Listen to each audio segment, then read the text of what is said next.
ವ್ರತ ಇದೆ, ವರಮಹಾಲಕ್ಷ್ಮಿ ವ್ರತ ಇದೆ, ಹೆಂಗೆ ಆಚರಣೆ ಮಾಡಬೇಕು, ಸ್ವರ್ಣಗೌರಿ ವ್ರತ ಇದೆ, ಹೆಂಗೆ ಆಚರಣೆ ಮಾಡಬೇಕು, ಮಂಗಳಗೌರಿ ಇದೆ, ಹೆಂಗೆ ಆಚರಣೆ ಮಾಡಬೇಕು, ಶರನ್ನವರಾತ್ರಿ ಉತ್ಸವ ಇದೆ, ಹೆಂಗೆ ಆಚರಣೆ ಮಾಡಬೇಕು, ಅದು ವಿಧಿವಿಧಾನಗಳು ಹೇಗಿದೆ, ಆ ವ್ರತಾಚರಣೆಯನ್ನು ನಾವು ಹೇಗೆ ಪಾಲನೆ ಮಾಡಬೇಕು, ಪರಿಪಾಲನೆ ಮಾಡಬೇಕು. ಇನ್ನೊಂದು, ದೇವರಿಗೆ ನಮಸ್ಕಾರವನ್ನು ಮಾಡ್ತೀವಿ. ಪೂಜೆ ಆದಮೇಲೆ ಒಂದು ದೀರ್ಘದಂಡ ನಮಸ್ಕಾರವನ್ನು ಮಾಡಲೇಬೇಕಾಗತ್ತೆ. ದೀರ್ಘದಂಡ ನಮಸ್ಕಾರವನ್ನು ಮಾಡಿ ಎದ್ದ ನಂತರ ಈ ಬಟ್ಟೆ ನಿಂಗೆ ಕೊಡುತ್ತಾರೆ. ಆ ಬಟ್ಟೆಯನ್ನು ಕೊಡೋದಾಗಲಿ ಅಥವಾ ಕಾಲು ಧೂಳನ್ನು ತೆಗೆಯೋದಾಗಲಿ,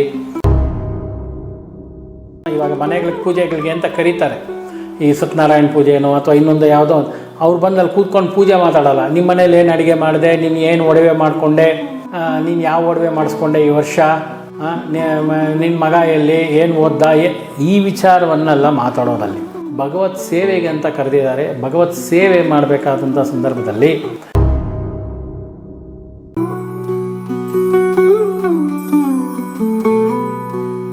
ಇನ್ನು ಮುಂದಿನದಾಗಿ ಈ ಸತ್ಪುರುಷರು ಯಾರಾದರೂ ಸನ್ಯಾಸಿಗಳು, ಯತಿಗಳು ಅಥವಾ ಒಳ್ಳೆಯ ದೈವಾರಾಧಕರು ಯಾರಾದರೂ ಪೂಜೆಯ ಸಂದರ್ಭದಲ್ಲಿ ಮನೆಗೆ ಬಂದಾಗ ಅಥವಾ ಮನೆಗೆ ಯಾರಾದರೂ ಬಂದಾಗ ಅವರನ್ನು ಗೌರವ ಕೊಡದೆ ನಡೆಸ್ಕೊಳ್ತಕ್ಕಂಥದ್ದು, ಅಥವಾ ಅವ್ರು ಬಂದಿರೋದನ್ನೇ ಗಮನಿಸದೆ ಏನೋ ಬಂದಿದ್ದಾರೆ ಅನ್ನೋ ರೀತಿಯಲ್ಲಿ ತುಚ್ಛೀಕರಿಸಿ, ಅಥವಾ ಪುರೋಹಿತರೇ ಆಗ್ಬೋದು, ಯಾರಾದರೂ ದೇವಸ್ಥಾನದ ಅರ್ಚಕರಾಗ್ಬೋದು, ದೇವತಾರಾಧನೆಯನ್ನು ಮಾಡ್ತಕ್ಕಂಥವ್ರು ಯಾರಾದರೂ ಮನೆಗೆ ಬಂದಾಗ ಅವರನ್ನು ತುಚ್ಛೀಕರಿಸಿ ಮಾತಾಡೋದು, ಅಥವಾ ಅವ್ರ ಕಡೆ ಗಮನನೇ ಕೊಡದೇ ಇರೋದು, ಅವರು ಏನೋ ಒಂದು ರೀತಿಯಲ್ಲಿ ನಿಂದನೆ ಮಾಡ್ತಕ್ಕಂಥ ರೀತಿಯಲ್ಲಿ ಮಾತಾಡೋದು, ಅವ್ರನ್ನ ಹೀಯಾಳಿಸೋದು, ಈ ರೀತಿಯಾಗಿರ್ತಕ್ಕಂಥ ಕೆಲಸಗಳನ್ನು ಮಾಡಬಾರ್ದು ಅಂತ. ಯಾಕೆಂದರೆ ಇವಾಗ ಯಾವುದೋ ಒಂದು ದೇವಸ್ಥಾನ ಉದ್ಧಾರ ಆಗಬೇಕು, ಅವ್ರು ಏನೋ ಕೇಳೋಕ್ಕೋ ಅಥವಾ ಪೂಜೆ ಇಟ್ಕೊಳ್ಳಿ ಅಂತ ಹೇಳೋಕ್ಕೋ ಅಥವಾ ಏನಕ್ಕೋ ಒಂದು ವಿಚಾರವಾಗಿ ಮನೆಗೆ ಬಂದಿರ್ತಾರೆ ನಮ್ಮಿಂದ ಸಹಾಯ ಕೇಳಿಕೊಂಡು, ಅಂಥವ್ರು ಬಂದಾಗ ಅಂಥವರನ್ನು ತುಚ್ಛೀಕರಿಸಿ ಮಾತಾಡಬಾರ್ದು, ಅಂಥವರನ್ನು ಭೇದ ಭಾವ ಮಾಡಿ ಮಾತಾಡಬಾರ್ದು ಅಂತ ಹೇಳುತ್ತಾ. ಆಮೇಲೆ ಇನ್ನೊಂದು, ದೇವರಿಗೆ ನಮಸ್ಕಾರವನ್ನು ಮಾಡ್ತೀವಿ. ಪೂಜೆ ಆದಮೇಲೆ ಒಂದು ದೀರ್ಘದಂಡ ನಮಸ್ಕಾರವನ್ನು ಮಾಡಲೇಬೇಕಾಗತ್ತೆ. ದೀರ್ಘದಂಡ ನಮಸ್ಕಾರವನ್ನು ಮಾಡಿ ಎದ್ದ ನಂತರ ಈ ಬಟ್ಟೆ ನಿಂಗೆ ಕೊಡುತ್ತಾರೆ. ಆ ಬಟ್ಟೆಯನ್ನು ಕೊಡೋದಾಗಲಿ ಅಥವಾ ಕಾಲು ಧೂಳನ್ನು ತೆಗೆಯೋದಾಗಲಿ, ಆ ಬಟ್ಟೆ ನಿಂಗೆ ಒದರೋದಾಗಲಿ ಮಾಡಬಾರ್ದು ಅಂತ. ಆ ರೀತಿ ಮಾಡೋದ್ರಿಂದನೂ ಅದು ಒಂದು ಮಹಾಪಾಪ ಅಂತ ಅನ್ನಿಸ್ಕೊಳ್ಳುತ್ತೆ. ಮುಂದಿನದಾಗಿ, ಶ್ರದ್ಧೆ ಇಲ್ಲದೆ ಪೂಜೆಯನ್ನು ಮಾಡೋವಂಥದ್ದಾಗಲಿ, ಅಥವಾ ಪೂಜೆ ಮಾಡಬೇಕಾದ್ರೆ ಈ ಕ್ರಿಕೆಟ್ ವಿಚಾರನೋ, ರಾಜಕೀಯ ವಿಚಾರನೋ, ಅಥವಾ ಇನ್ನೊಬ್ಬರು ಯಾವುದೋ ಫ್ರೆಂಡ್ಸ್ ವಿಚಾರನೋ, ಇನ್ನೊಬ್ಬರು ಮನೆ ವಿಚಾರವನ್ನು, ಇವಾಗ ಮನೆಗಳಿಗೆ ಪೂಜೆಗಳಿಗೆ ಅಂತ ಕರೀತಾರೆ, ಈ ಸತ್ಯನಾರಾಯಣ ಪೂಜೆನೋ ಅಥವಾ ಇನ್ನೊಂದು ಯಾವುದೋ, ಅವ್ರು ಬಂದಲ್ಲಿ ಕೂತ್ಕೊಂಡು ಪೂಜೆ ಮಾತಾಡೋಲ್ಲ. ನಿಮ್ಮ ಮನೇಲಿ ಏನು ಅಡುಗೆ ಮಾಡಿದೆ, ನೀನು ಏನು ಒಡವೆ ಮಾಡಿಕೊಂಡೆ, ನೀನು ಯಾವ ಒಡವೆ ಮಾಡಿಸ್ಕೊಂಡೆ ಈ ವರ್ಷ, ನಿನ್ನ ಮಗ ಎಲ್ಲಿ, ಏನು ಓದ್ದ, ಈ ವಿಚಾರವನ್ನೆಲ್ಲ ಮಾತಾಡೋದಲ್ಲಿ. ಭಗವತ್ ಸೇವೆಗೆ ಅಂತ ಕರೆದಿದ್ದಾರೆ. ಭಗವತ್ ಸೇವೆ ಮಾಡಬೇಕಾದಂಥ ಸಂದರ್ಭದಲ್ಲಿ, ನಿನ್ನ ಮಗಳ ಮದುವೆ ಆಯಿತಾ, ಏನು ಒಡವೆ ಮಾಡಿಸ್ಕೊಂಡೆ, ಈ ಸೀರೆ ಯಾವಾಗ ತೊಗೊಂಡೆ, ಈ ರೀತಿಯಾಗಿರ್ತಕ್ಕಂಥ ಅನವಶ್ಯಕ ಮಾತುಗಳನ್ನು ಆಡೋದಾಗಲಿ, ಅಥವಾ ಈ ಗಂಡಸರು ಮಾತಾಡ್ತಾ ಇರ್ತಾರೆ ಕ್ರಿಕೆಟ್ ಬಗ್ಗೆ ಮಾತಾಡೋದು, ಅಥವಾ ರಾಜಕೀಯ ವಿಚಾರವನ್ನು ಮಾತಾಡ್ತಕ್ಕಂಥದ್ದು, ಈ ಫಿಲಿಮ್ ಆ್ಯಕ್ಟರ್ ವಿಚಾರಗಳನ್ನು ಮಾತಾಡ್ತಕ್ಕಂಥದ್ದು, ಈ ರೀತಿಯಾಗಿರ್ತಕ್ಕಂಥ ಅನಾವಶ್ಯಕ ಮಾತುಗಳನ್ನು ಭಗವಂತನ ಮುಂದೆ ಆಡಬಾರ್ದು. ಅದು ಒಂದು ಮಹಾಪಾಪ ಅಂತ ಹೇಳುತ್ತೆ. ಅಪರಾಧಗಳಲ್ಲಿ ಅದು ಒಂದು ಅಪರಾಧ. ಎಸ್ಪೆಷಲಿ ಭಗವತ್ ಆರಾಧನೆಯ ಸಂದರ್ಭಕ್ಕೆ ನಮ್ಮನ್ನು ಕರೆದಿರ್ತಕ್ಕಂಥ ಸಂದರ್ಭದಲ್ಲಿ, ಅಲ್ಲಿ ಭಗವತಿ ಆರಾಧನೆ ನಡೆಯತಕ್ಕಂಥ ಸಂದರ್ಭದಲ್ಲಿ, ನಾವು ಅಲ್ಲಿ ಹೋದಂಥ ಸಂದರ್ಭದಲ್ಲಿ ಈ ರೀತಿಯಾಗಿರ್ತಕ್ಕಂಥ ಮಾತುಗಳು ಅಲ್ಲಿ ಅನಾವಶ್ಯಕ, ಅದನ್ನು ಮಾತಾಡಬಾರ್ದು. ಅಲ್ಲಿ ಏನಿದ್ರು ಭಗವತ್ ಆರಾಧನೆ, ಭಗವತ್ ಸೇವೆ ಬಗ್ಗೆ, ಭಗವಂತನ ಬಗ್ಗೆ ಶ್ರದ್ಧಾಭಕ್ತಿಗಳಿಂದ ಗಮನ ಇಟ್ಟು ಕೇಳಬೇಕಾದ್ರೆ ಇವೆಲ್ಲ ಮಹಾ ಅಪರಾಧಗಳು ಅಂತೇಳಿ ಹೇಳ್ತಾರೆ. ಇನ್ನೊಂದು, ಮನೆಯಲ್ಲಿ ಏನೋ ಕಷ್ಟಗಳಿರುತ್ತೆ, ಏನೇನೋ ತೊಂದರೆಗಳು, ಕಷ್ಟಗಳು, ಆ ವಿಚಾರವನ್ನೇ ಇಲ್ಲ, ಮನೇಲಿ ಏನೋ ಗಲಾಟೆ ಆಗಿರುತ್ತೆ, ಗಂಡ ಹೆಂಡತಿ ಮಧ್ಯೆನೋ ಅಥವಾ ತಂದೆ ಮಕ್ಕಳ ಮಧ್ಯೆನೋ, ಆ ವಿಚಾರವನ್ನೇ ತಲೆಯಲ್ಲಿ ತುಂಬಿಕೊಂಡು ಪೂಜೆ ಮಾಡ್ತಕ್ಕಂಥದ್ದು. ಏನೋ ಒಂದು ಮನೆಯಲ್ಲಿ ಒಂದು ಇನ್ಸಿಡೆನ್ಸ್ ನಡೆದಿರುತ್ತೆ, ಗಲಾಟೆಗಳಾಗಿರುತ್ತೆ, ಯಾವುದೋ ಆಸ್ತಿ ವಿಚಾರ ಅಥವಾ ಹಣದ ವಿಚಾರದಲ್ಲೋ ಅಥವಾ ದಾರಿದ್ರ್ಯದ ವಿಚಾರದಲ್ಲೋ, ನನಗೆ ಯಾಕೆ ಈ ಥರ ಕಷ್ಟ ಕೊಟ್ಬಿಟ್ಟೆ, ಅದೇ ವಿಚಾರವನ್ನು ತಲೆಯಲ್ಲಿ ತುಂಬಿಕೊಂಡು ಪೂಜೆಯನ್ನು ಮಾಡಬಾರ್ದು.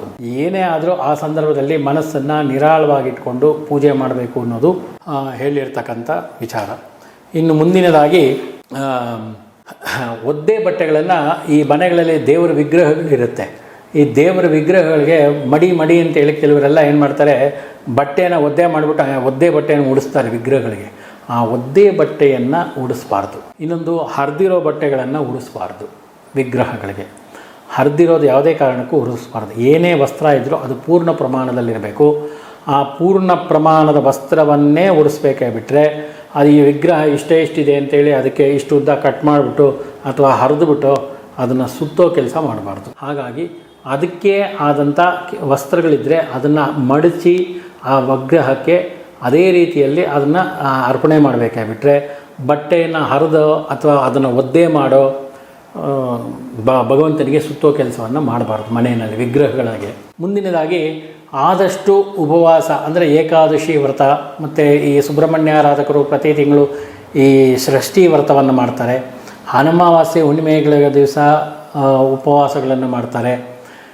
ಇನ್ನೂ ಒಂದು ಈ ತ್ರಯೋದಶಿ ಅಂದರೆ ಮಾಸ ಶಿವರಾತ್ರಿ ದಿವಸನೋ ಅಥವಾ ಪ್ರದೋಷದ ದಿವಸ ಸಂಕಷ್ಟರ ಚತುರ್ಥಿ ವ್ರತ ಮಾಡೋರು ಬೆಳಗ್ಗೆಯಿಂದ ರಾತ್ರಿವರೆಗೂ ಉಪವಾಸ ಇದ್ದು ಚಂದ್ರ ದರ್ಶನವಾದ ಮೇಲೆ ಪ್ರಸಾದವನ್ನು ಸ್ವೀಕಾರ ಮಾಡ್ತಕ್ಕಂಥದ್ದು. ಈ ಥರ ವ್ರತಗಳು ಯಾವುದಾದ್ರೂ ಇದ್ದರೆ ಖಂಡಿತವಾಗಲೂ ಅವರ ಮನಸ್ಸಿಗೆ ಯಾವತ್ತು ಮಾಡಬೇಕು ಅನಿಸುತ್ತೋ ಆವತ್ತು ಆ ವ್ರತಗಳನ್ನು ಮಾಡಿ. ದೇಹಕ್ಕೆ ಸ್ವಲ್ಪ ರೆಸ್ಟನ್ನು ಕೊಡಿ. ಆ ಉಪವಾಸ ವ್ರತಾದಿಗಳನ್ನು ಮಾಡಲೇಬೇಕು, ದೇಹವನ್ನು ದಂಡಿಸಲೇಬೇಕು ಅಂತ. ಹಾಗಾಗಿ ಇದು ಒಂದು ಕ್ರಮ ಅಷ್ಟೇ, ಭಗವಂತನ ಸೇರಲಿಕ್ಕೆ ಇರತಕ್ಕಂಥ ಒಂದು ಕ್ರಮ. ಆ ವ್ರತಗಳನ್ನು ಮಾಡಲೇಬೇಕು ಅಂತ ಹೇಳುತ್ತೆ.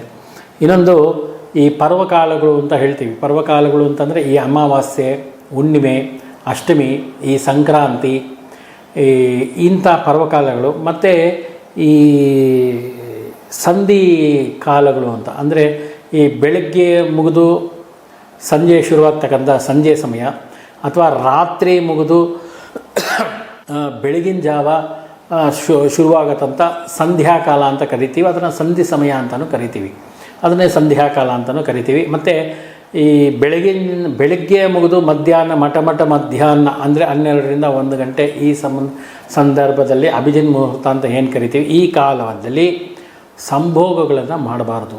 ಪೂಜೆ ಮಾಡ್ತಕ್ಕಂಥವರು, ಅನುಷ್ಠಾನ ಮಾಡ್ತಕ್ಕಂಥವರು ಸಂಭೋಗವನ್ನು ಮಾಡಬಾರ್ದು ಸಂಧಿಕಾಲಗಳಲ್ಲಿ ಅಂತ ಶಾಸ್ತ್ರ ಹೇಳುತ್ತೆ. ಇನ್ನೊಂದು ಈ ಕೆಲವೊಂದು ಪೂಜಾ ಪುನಸ್ಕಾರಾದಿಗಳನ್ನು ನಾವು ಮಾಡ್ತೀವಿ ಮನೆಗಳಲ್ಲಿ. ಅಂದರೆ ಯಾವುದೋ ಒಂದು ಸತ್ಯನಾರಾಯಣ ಪೂಜೆನ ಅಥವಾ ಯಾವುದೋ ಒಂದು ದೋಷ ಇದೆ ಅಂತ ಹೇಳಿ ಯಾವುದೋ ಒಂದು ಹೋಮಗಳನ್ನು ಅಥವಾ ಯಾವುದೋ ಒಂದು ನಮ್ಮ ಜಾತಕದಲ್ಲಿ ಏನೋ ಒಂದು ತೊಂದರೆ ಇದೆ ಅಂತ ಹೇಳಿ ಯಾವುದೋ ಒಂದು ಪೂಜೆ ಹೇಳಿರ್ತಾರೆ. ಆ ಪೂಜಾದಿಗಳನ್ನು ಮಾಡಿದಾಗ ದಾನಾದಿಗಳು ಅಂತ ಒಂದು ಇರುತ್ತೆ. ಆ ದಾನಗಳನ್ನು ಕಂಪಲ್ಸರಿ ಮಾಡಲೇಬೇಕು. ಅದು ದಶದಾನ ಅಂತ ಹೇಳಿ ಕರಿತೀವಿ. ಅದನ್ನು ಬ್ರಾಹ್ಮಣರಿಗೆ ಕೊಡಬೇಕಾಗತ್ತೆ. ಬೇರೆಯವ್ರಿಗೆ ಯಾರಿಗೂ ತಗೊಳ್ಳೋ ಅರ್ಹತೆ ಆಗಲಿ ಅಥವಾ ಅದನ್ನು ತಗೊಂಡು ಸಂಭಾಳಿಸೋಕ್ಕಾಗಲಿ ಅದು ಬೇರೆಯವ್ರಿಗೆ ಅಷ್ಟು ಶಕ್ತಿ ಇರಲ್ಲ ಅನ್ನೋ ಕಾರಣಕ್ಕೋಸ್ಕರ ಇವ್ರಿಗೆ ಕೊಡಿ ಅಂತ ಹೇಳಿರ್ತಾರೆ. ದಾನಗಳಲ್ಲಿ ಸುಮಾರು ರೀತಿಯಾಗಿರ್ತಕ್ಕಂಥ ದಾನಗಳಿದೆ. ಈ ದಾನಗಳು ಅಂದರೆ ಈ ಪೂಜಾ ಪುನಸ್ಕಾರಾದಿಗಳನ್ನು ಮಾಡಿದಾಗ ಬ್ರಾಹ್ಮಣರಿಗೆ ದಾನ ಕೊಡಬೇಕು ಅಂತ ಇದೆ. ಆ ದಾನಗಳನ್ನು ಕೊಡದೆ ಯಾವುದೇ ಪೂಜೆ ಮಾಡಿದ್ರೂ ನಿಷ್ಫಲ ಅಂತ. ಯಾವುದೇ ಹೋಮ ಮಾಡಲಿ ಕೊನೆಯಲ್ಲಿ ದಾನಾದಿಗಳು ಅಂತ ಬಂದೇ ಬರುತ್ತೆ, ದಶದಾನಗಳು. ಆ ಗೋಭೂ ಹಿರಣ್ಯ ವಾಸೋಧಾನ್ಯ ಗುಡಾನಿಚ ರೌಪ್ಯ ಲವಣಾಜ್ಯ ಇತ್ಯಾಹು ದಶದಾನ ಪ್ರಕೀರ್ತಿತ ಅಂತೇಳಿ 10 ವಿಧವಾಗಿರ್ತಕ್ಕಂಥದ್ದು. ಗೋದಾನ, ಭೂದಾನ, ಹಿರಣ್ಯ, ಸುವರ್ಣ, ವಸ್ತ್ರ, ಬೆಲ್ಲ, ವಾಸೋಧಾನ್ಯ, ಗುಡಾನಿಚ ರೌಪ್ಯ ಅಂದರೆ ತಾಮ್ರ, ಲವಣ, ಉಪ್ಪು, ತುಪ್ಪ, ಆಜ್ಯ, ಈ ರೀತಿಯಾಗಿರ್ತಕ್ಕಂಥ 10 ವಿಧವಾಗಿರ್ತಕ್ಕಂಥ ದಾನಗಳನ್ನು ಕೊಡಲೇಬೇಕು ಅಂತೇಳಿ ಶಾಸ್ತ್ರ ಹೇಳುತ್ತೆ. ಅದನ್ನು ಯಾಕೆಂದರೆ ಇವೆಲ್ಲ ಮೃತ್ಯುವಿಗೆ ಸಂಬಂಧಪಟ್ಟಿರ್ತಕ್ಕಂಥದ್ದಾದ್ದರಿಂದ ಅದನ್ನು ಕೊಟ್ಟು ಆ ದೋಷ ಏನಿದೆ ಅದನ್ನು ಪರಿಹಾರ ಮಾಡ್ಕೊಳ್ಳಿ ಅಂತ ಹೇಳ್ತಾರೆ. ಹಾಗಾಗಿ ಏನೇ ಹೋಮ ಪೂಜೆ ಮಾಡಿದ್ರೂ ಈ ದಾನಗಳು ಕಂಪಲ್ಸರಿ ಕೊಡಲೇಬೇಕು. ಅದರಲ್ಲಿ ಗೋವಿಗೆ ಏನಾದರೂ ಒಂದು ಚೂರು ಆಹಾರವನ್ನು ಕೊಡಲೇಬೇಕು. ಅದನ್ನು ಗೋವಿಗೆ ನೀವು ಹಣದ ರೂಪದಲ್ಲಿ ಯಾರಾದರೂ ಗೋಶಾಲೆ ಇಟ್ಕೊಂಡಿರೋರು ಕೊಡ್ತೀರೋ ಅಥವಾ ಗೋವುಗಳೇ ಮನೆ ಮುಂದೆ ಬಂದಾಗ ಗೋವುಗಳಿಗೇ ಆಹಾರವನ್ನು ಕೊಡ್ತೀರೋ, ಹಣ್ಣು ಹಂಪಲು ಏನೋ ಒಂದು, ಇಲ್ಲ ಹುಲ್ಲು ತಕ್ಕೊಡ್ತೀರೋ, ಇಲ್ವಾ ತೌಡನ್ನ ತಕ್ಕೊಡ್ತೀರೋ, ಯಾವುದೋ ಒಂದು ಏನು ಕೊಡ್ತೀರೋ ಅದರ ಗೋವಿಗೂ ಒಂದು ಭಾಗವನ್ನು ಅಲ್ಲಿ ಎತ್ತಿಡಬೇಕಾಗತ್ತೆ, ಗೋವಿಗೆ ಕೊಡಲೇಬೇಕಾಗತ್ತೆ. ಇನ್ನೊಂದು ಪುಣ್ಯ ಕಾಲವನ್ನು ಮೀರಿ ಪೂಜೆ ಮಾಡ್ತಕ್ಕಂಥದ್ದು ಅಂದರೆ ಇವಾಗ ಬೆಳಿಗ್ಗೆ ಪ್ರಾತಃ ಕಾಲದಲ್ಲಿ ನಾವು ಒಂದು 4-5 ಗಂಟೆಗೆ ಎದ್ದೊಳ್ತೀವಿ ಅಂತ ಇಟ್ಕೊಳ್ಳಿ, ಅಥವಾ ಒಂದು 6 ಗಂಟೆಗೆ ಎದ್ದು 7 ಗಂಟೆ ಒಳಗಡೆ ಸ್ನಾನಾದಿಗಳನ್ನು ಮುಗಿಸಿ ಒಂದು 8ವರೆಗೆ ಪ್ರಾತಃ ಕಾಲದಲ್ಲಿ ಒಂದು ಪೂಜೆಯನ್ನು ಮಾಡ್ತಕ್ಕಂಥದ್ದು ವಿಧ. ಎದ್ದೊಳದೆ 9 ಗಂಟೆ 10 ಗಂಟೆಗೆ ಒಂದು 11 ಗಂಟೆಗೆ ಸ್ನಾನ ಮಾಡಿ 12 ಗಂಟೆಗೆ ಪೂಜೆಗೆ ಶುರು ಮಾಡಿ 1 ಗಂಟೆ 2 ಗಂಟೆಯಲ್ಲಿ ಪೂಜೆ ಮುಗಿಸೋದು, ಅಥವಾ 1 ಗಂಟೆಗೆ ಶುರು ಮಾಡಿ 3 ಗಂಟೆಗೆ ಪೂಜೆ ಮುಗಿಸೋದು, ಇಂಥದ್ದು ಮಾಡಬಾರ್ದು ಅಂತ. ಪ್ರಾತಃ ಕಾಲದಲ್ಲಿ ಮಾಡಬೇಕು, ಇಲ್ಲ ಸಂಧ್ಯಾ ಕಾಲದಲ್ಲಿ ಮಾಡಬೇಕು ಅಂತ. ಅಂದರೆ ಸಂಧಿ ಪಿರಿಯಡ್ಗಳಲ್ಲೇ ಪೂಜೆಯನ್ನು ಮಾಡಬೇಕು ಅಂತ ಶಾಸ್ತ್ರ ಹೇಳುತ್ತೆ. ಮಧ್ಯದಲ್ಲಿ ಆ ಕಾಲ ಒಂದು ಮುಹೂರ್ತ ಅಂತ ನಾವೇನಿರುತ್ತೆ ಆ ಕಾಲವನ್ನು ಮೀರಿ, ಮುಹೂರ್ತ ಅಂದರೆ ಕಾಲ ಅಂತ ಅಷ್ಟೇ, ಒಂದು ಪರ್ಟಿಕ್ಯುಲರ್ ಟೈಮ್, ಈ ಸಮಯದಿಂದ ಈ ಸಮಯ ಅಂತ, ಆ ಸಮಯವನ್ನು ಮೀರಿ ಪೂಜೆಯನ್ನು ಮಾಡಬಾರ್ದು. ಅದು ಭಾಳ ಇಂಪಾರ್ಟೆಂಟ್ ಆಗಿರುತ್ತೆ. ಇವಾಗ ನೀವು ಚಕ್ರಾರ್ಚನೆ ಅದೆಲ್ಲ ನಾನು ಮಧ್ಯಾಹ್ನ ಶುರು ಮಾಡ್ತೀನಿ, 11 ಗಂಟೆಗೆ ಶುರು ಮಾಡ್ತೀನಿ, 11ಕ್ಕೆ ಶುರು ಮಾಡಿದ್ರೆ ಸಂಜೆ 6 ಗಂಟೆ ಆಗುತ್ತೆ ಮುಗಿಯೋದು. ಅವ್ನು ಯಾವಾಗ ಊಟ ಮಾಡ್ತಾನೆ, ಯಾವಾಗ ಏನು ಮಾಡೋಕ್ಕಾಗತ್ತೆ, ಅಲ್ಲಿವರೆಗೂ ಬೇರೆಯವ್ರು ಕಾಯ್ಕೊಂಡಿರ್ತಾರೆ, ಎಲ್ಲರಿಗೂ ಸಮಸ್ಯೆಗಳಾಗುತ್ತೆ. ಹಾಗಾಗಿ ಆ ರೀತಿ ಮಾಡೋಕ್ಕಾಗಲ್ಲ. ಪ್ರಾತಃ ಕಾಲದಲ್ಲಿ ಸೂರ್ಯೋದಯಕ್ಕೆ ಸ್ವಲ್ಪ ಹಿಂದೆ ಮುಂದೆ ಪೂಜೆ 7 ಗಂಟೆ 8:30 ಒಳಗಡೆ ಪೂಜೆ ಶುರು ಮಾಡಬೇಕು. 1:30 2 ಗಂಟೆ ಒಳಗಡೆ ಪೂಜೆ ಮುಗಿದೋಗ್ಬೇಕು. ಯಾವುದೋ 11:30 12 ಗಂಟೆಗೆ ಶುರು ಮಾಡೋದು, ಸಂಜೆ 4 ಗಂಟೆ 5 ಗಂಟೆಗೆ ಮುಗಿಸೋದು, ಇನ್ ಟೈಮ್ನಲ್ಲಿ ಶುರು ಮಾಡೋದು, ಇನ್ ಟೈಮ್ನಲ್ಲಿ ಮುಗಿಸೋದು, ಇದು ಒಳ್ಳೆಯದಲ್ಲ ಅನ್ನತಕ್ಕಂಥದ್ದು ಒಂದು ಕ್ರಮ. ಇನ್ನು ಪುಣ್ಯಕಾಲವನ್ನು ಮೀರಿ ಪೂಜೆ ಮಾಡ್ತಕ್ಕಂಥದ್ದು. ಇನ್ನೊಂದು ನೈವೇದ್ಯವನ್ನು ನಾನು ಆವಾಗಲೇ ಹೇಳಿದೆ, ಪ್ರಧಾನ ದೇವರು ಅಂತ ಯಾವುದಿರುತ್ತೆ, ನಾವು ಇಂಪಾರ್ಟೆಂಟಾಗಿ ಯಾವ ದೇವರನ್ನು ಇಟ್ಕೊಂಡಿರ್ತೀವಿ ಆ ದೇವರಿಗೆ ಸಮರ್ಪಣೆ ಮಾಡಿ ಪರಿವಾರ ದೇವತೆಗಳಿಗೆ ಕೊಡಬೇಕು ನೈವೇದ್ಯವನ್ನು. ನಾವೇನು ಮಾಡ್ತೀವಿ, ಪರಿವಾರ ದೇವತೆಗಳಿಗೆಲ್ಲ ಕೊಟ್ಬಿಟ್ಟು ಕೊನೆಯಲ್ಲಿ ದೇವ್ರಿಗೆ ಕೊಡ್ತೀವಿ. ಇವರು ತಿಂದು ಬಿಟ್ಟಿದ್ದನ್ನು ತೊಗೊಂಡೋಗಿ ಪ್ರಧಾನ ದೇವರಿಗೆ ಕೊಡೋಂಗಿಲ್ಲ. ಉಚ್ಚಿಷ್ಟವನ್ನು ಪ್ರಧಾನ ದೇವರಿಗೆ ಕೊಡಬಾರ್ದು. ಮೈನಾಗಿ ಯಾರನ್ನ ನಾವು ಇಟ್ಕೊಂಡು ಪೂಜೆ ಮಾಡ್ತೀವಿ ಅವ್ರಿಗೆ ಮುಖ್ಯವಾಗಿ ಕೊಟ್ಟು ಉಳಿದವರಿಗೆ ಆಮೇಲೆ ಕೊಡಬೇಕು ಅಂತ ಇರೋದು. ಇನ್ನೊಂದು, ದೇವಸ್ಥಾನಗಳು ಅಥವಾ ದೇವರು ಇಲ್ಲದೇ ಇರತಕ್ಕಂಥ ಊರುಗಳಲ್ಲಿ ವಾಸ ಮಾಡಬಾರ್ದು ಅಂತ, ವಾಸನೆ ಮಾಡಬಾರ್ದು ಅಂತ ಹೇಳ್ತಾರೆ. ಎಲ್ಲಿ ದೇವಸ್ಥಾನಗಳಿರಲ್ವೋ, ಎಲ್ಲಿ ಯಾವ ಮನೆಯಲ್ಲಿ ಸಾಲಿಗ್ರಾಮಗಳಿರಲ್ವೋ ಅಂಥ ಜಾಗದಲ್ಲಿ ವಾಸನೆ ಮಾಡಬಾರ್ದು ಅಂತ ಶಾಸ್ತ್ರ ಹೇಳುತ್ತೆ. ಅದು ಈ ಕಾಲದಲ್ಲಿ ಭಾಳ ಸ್ವಲ್ಪ ಕಷ್ಟ ಏನೋ. ಎರಡನೇದಾಗಿ, ನೀವು ಪೂಜೆ ಮಾಡಬೇಕಾದ್ರೆ ಈ ಶಂಖವಿಲ್ಲದೆ ಪೂಜೆ ಮಾಡಬಾರ್ದು ಅಂತ. ಶಂಖ ಪೂಜೆ ಅಂತ ನಾವು ಮಾಡ್ತೀವಿ ಮನೆಗಳಲ್ಲಿ, ಎಲ್ಲರ ಮನೆಗಳಲ್ಲೂ ಶಂಖ ಇದ್ದೇ ಇರುತ್ತೆ. ಅವರು ಪೂಜೆ ಮಾಡೋಕ್ಕೆ ಬರುತ್ತೋ ಇಲ್ವೋ ಗೊತ್ತಿಲ್ಲ, ಆದರೆ ಶಂಖ ದೇವ್ರ ಮುಂದೆ ಇಟ್ಟಿರ್ತಾರೆ. ಆ ಶಂಖವನ್ನು ಇಡದೆ ಪೂಜೆ ಮಾಡಬಾರ್ದು. ಶಂಖ ಪೂಜೆಯನ್ನು ಮಾಡದೆ ಪೂಜೆ ಮಾಡಲೇಬಾರ್ದು ಅಂತ ಶಾಸ್ತ್ರ ಹೇಳುತ್ತೆ. ಶಂಖ ಭಾಳ ಇಂಪಾರ್ಟೆಂಟ್ ಆಗಿರುತ್ತೆ ಒಂದು. ಇನ್ನೊಂದು, ಶಂಖದ ಮೂತಿ ಪೂರ್ವಾಭಿಮುಖವಾಗೇ ಇರಬೇಕು, ಅದರ ತಲೆ ಪಶ್ಚಿಮಕ್ಕೆ ಬರಬೇಕು. ಆ ಚೂಪಾಗಿ ಈ ವಿ ಶೇಪ್ನಲ್ಲಿ ಹಿಂಗೆ ಬರುತ್ತಲ್ವ, ಇದು ಪಶ್ಚಿಮದಲ್ಲಿ ಪೂರ್ವಕ್ಕೆ ಇರಬೇಕು. ಇನ್ನೊಂದು, ಆ ಶಂಖವನ್ನು ಯಾವಾಗಲೂ ನೀರು ತುಂಬಿಸೇ ಇಡಬೇಕು. ದೇವ್ರ ಮುಂದೆ ಇಟ್ಟರು ಅಷ್ಟೇ, ಅದು ಪೂಜೆ ಆದಮೇಲೆ ಆಗಲಿ ಮುಂಚೆ ಆಗಲಿ ಅದರಲ್ಲಿ ನೀರು ಯಾವಾಗಲೂ ತುಂಬಿರಲೇಬೇಕು. ಯಾವ ಶಂಖದಲ್ಲಿ ನೀರು ತುಂಬಿರಲ್ವೋ ಆ ಮನೆಯಲ್ಲಿ ದಾರಿದ್ರ್ಯ ಅನ್ನೋದು ಖಂಡಿತವಾಗ್ಲೂ ಇದ್ದೇ ಇರುತ್ತೆ. ಧನ ಸಮಸ್ಯೆ ಸಿಕ್ಕಾಪಟ್ಟೆ ಇರುತ್ತೆ. ಹಾಗಾಗಿ ನೀವು ಮನೆಯಲ್ಲಿ ಸುಮ್ಮನೆ ಶಂಖ ಇಟ್ಟಿದ್ರೂ ಅದರಲ್ಲಿ ನೀರು ಹಾಕಿ ಅದನ್ನು ಪೂರ್ವ ಪಶ್ಚಿಮಾಭಿಮುಖವಾಗಿ ಇಡಿ, ಇಲ್ಲ ಉತ್ತರ ದಕ್ಷಿಣವಾಗಿ ಇಡಿ. ಅದನ್ನು ದಕ್ಷಿಣಕ್ಕೆ ಉಲ್ಟಾ ತಿರುಗ್ಸೋಕೆ ಹೋಗಬೇಡಿ. ಅದನ್ನು ತಿರುಗಿಸಿದ್ರೂ ಸಮಸ್ಯೆ ಆಗುತ್ತೆ. ಶಂಖದಲ್ಲಿ ಯಾವಾಗಲೂ ನೀರು ತುಂಬಿರಬೇಕು, ಅದನ್ನು ಮರಿಬೇಡಿ. ಅದು ನೀರು ತುಂಬಿಲ್ಲ ಅಂತಂದರೆ ಮನೆಯಲ್ಲಿ ದನದ ಸಮಸ್ಯೆ ಸಿಕ್ಕಾಪಟ್ಟೆ ಇರುತ್ತೆ. ಹಾಗಾಗಿ ಶಂಖ ಇರೋರು ಮನೆಯಲ್ಲಿ ನೀರು ತುಂಬಿಸಿ ಇಡಿ. ಇನ್ನೊಂದು, ಶಂಖವಿಲ್ಲದೆ ಪೂಜೆ ಮಾಡಬಾರ್ದು ಅಂತ ಹೇಳಿದ್ರೆ ಶಂಖ ಇಲ್ಲದೆ ಪೂಜೆ ಮಾಡೋಕ್ಕೆ ಹೋಗಬಾರ್ದು. ದೇವರಿಗೆ ಎದುರಾಗಿ ಕಾಲುಗಳನ್ನು ಚಾಚ್ಕೊಂಡು ಕೂತ್ಕೊಳ್ಳೋದು, ಕಾಲು ಮಡಿಸೋದು, ಪೂಜೆ ಮಾಡಬೇಕಾದ್ರೆ ಹಿಂಗೆ ಕಾಲು ಉದ್ದ ಮಾಡ್ಕೊಂಡು ಪೂಜೆ ಮಾಡೋದು, ನಿಂತ್ಕೊಳ್ಳೋ ಕಾಲು ಮಂಡಿ ನಮ್ಗೆ ಕೂತ್ಕೊಂಡು ಅಭ್ಯಾಸ ಇಲ್ಲ ಅನ್ನೋದು, ಅಥವಾ ಈ ನಾನಾ ರೀತಿಯಾಗಿರ್ತಂಥ ದುರ್ವರ್ತನೆಗಳನ್ನು ತೋರದೆ ಶ್ರದ್ಧಾಭಕ್ತಿಗಳಿಂದ ಕೂತ್ಕೊಂಡು ಪೂಜೆ ಮಾಡಬೇಕು. ದೇಹ ತೀರಾ ಬಗ್ಗಲ್ಲ ಅಂತ ಚೇರ್ ಹಾಕ್ಕೊಂಡು ಕೂತ್ಕೊಂಡು ಪೂಜೆ ಮಾಡಲಿ ಈಗ ಆಪ್ಷನ್ ಇಲ್ಲ. ಆದರೆ ಆಗತಕ್ಕಂಥವ್ರು ಕೆಳಗಡೆ ಕೂತ್ಕೊಂಡೇ ಪೂಜೆ ಮಾಡಬೇಕು. ದೇವರ ಎದುರುಗಡೆ ದೇವ್ರಿಗೆ ಎದುರುಗಡೆನೇ ಕಾಲು ಚಾಚ್ಕೊಂಡು ಪೂಜೆ ಮಾಡ್ತಾರೆ. ಆ ರೀತಿಯಾಗಿ ಯಾವುದೇ ವಿಧವಾಗಿರ್ತಕ್ಕಂಥ ದುರ್ವರ್ತನೆಗಳನ್ನು ಭಗವಂತನ ಮುಂದೆ ಮಾಡಬಾರ್ದು. ಇನ್ನೊಂದು, ಎಲ್ಲರ ಮನೆಗಳಲ್ಲೂ ತುಳಸಿ ಗಿಡ ಕಂಪಲ್ಸರಿ ಇರಲೇಬೇಕು. ತುಳಸಿ ನಿಮ್ಮ ಅಭಿವೃದ್ಧಿಯನ್ನು, ನಿಮ್ಮ ಏಳಿಗೆಯನ್ನು ಸೂಚನೆ ತೋರಿಸುತ್ತದೆ. ಹಾಗಾಗಿ ಮನೆಯಲ್ಲಿ ತುಳಸಿ ಗಿಡ ಇರಲೇಬೇಕು. ಒಂದು, ಅದು ವೈಜ್ಞಾನಿಕವಾಗಿ ಯಾಕೆ ಇರಲಿ ಅಂತ ಹೇಳ್ತಾರೆ ಅಂದರೆ ಅದು ಆ್ಯಂಟಿಬಯೋಟಿಕ್ ಅಂತ ಹೇಳ್ಬಿಟ್ಟು ಮನೆಯಲ್ಲಿರ್ತಕ್ಕಂಥ ಒಂದು ನೆಗೆಟಿವ್ ಎನರ್ಜಿನ ಕ್ಲಿಯರ್ ಮಾಡುತ್ತೆ. ಎರಡು, ಈ ಬ್ಯಾಕ್ಟೀರಿಯಾಗಳನ್ನು ಸಾಯಿಸುತ್ತಂಥದ್ದು. ಅಂದರೆ ಮನೆಯ ಒಳಗಡೆ ಕೆಟ್ಟ ಬ್ಯಾಕ್ಟೀರಿಯಾಗಳು ಯಾವುದು ಬರದಂಗೆ ತಡೆಯುತ್ತಂತೆ ಅದರ ವೇವ್ಸು. ಹಾಗಾಗಿ ಸೈಂಟಿಫಿಕ್ ಆಗಿ ಮನೆಯಲ್ಲಿ ತುಳಸಿ ಗಿಡ ಕಂಪಲ್ಸರಿ ಇರಲೇಬೇಕು. ತುಳಸಿ ಇಲ್ಲದ ಮನೆಯಲ್ಲಿ ಪೂಜೆನೇ ಮಾಡಬಾರ್ದು ಅಂತ ಹೇಳುತ್ತೆ ಒಂದು. ಎರಡನೇದು, ವ್ರತಾಚರಣೆಗಳು ಮಾಡ್ತಾರೆ. ಅಂದರೆ ಇವಾಗ ಯಾವುದೋ ಒಂದು ಗಣಪತಿ ಪೂಜೆಯನ್ನು, ಗಣಪತಿ ಹಬ್ಬದ ವ್ರತನೋ ಹೆಂಗೆ ಅಂದರೆ ಹಂಗೆ ಇಷ್ಟ ಬಲ್ದಂಗೆ ಅವ್ರ ಮನೆಗೆ ತೋಚ್ದಂಗೆ ಮಾಡ್ತಾರೆ. ಹಾಗೆಲ್ಲ ಮಾಡಬಾರ್ದು. ಅಂದರೆ ಒಂದು ಎಕ್ಸಾಂಪಲ್ ಕೊಡಬೇಕು ಅಂದರೆ ಗಣಪತಿ ಹಬ್ಬದ ದಿವಸ ಗಣಪತಿ ಮಣ್ಣಿನ ಮೂರ್ತಿ ಇಟ್ಟು ಪೂಜೆ ಮಾಡಿ ಅಂತ ಹೇಳಿರ್ತಾರೆ.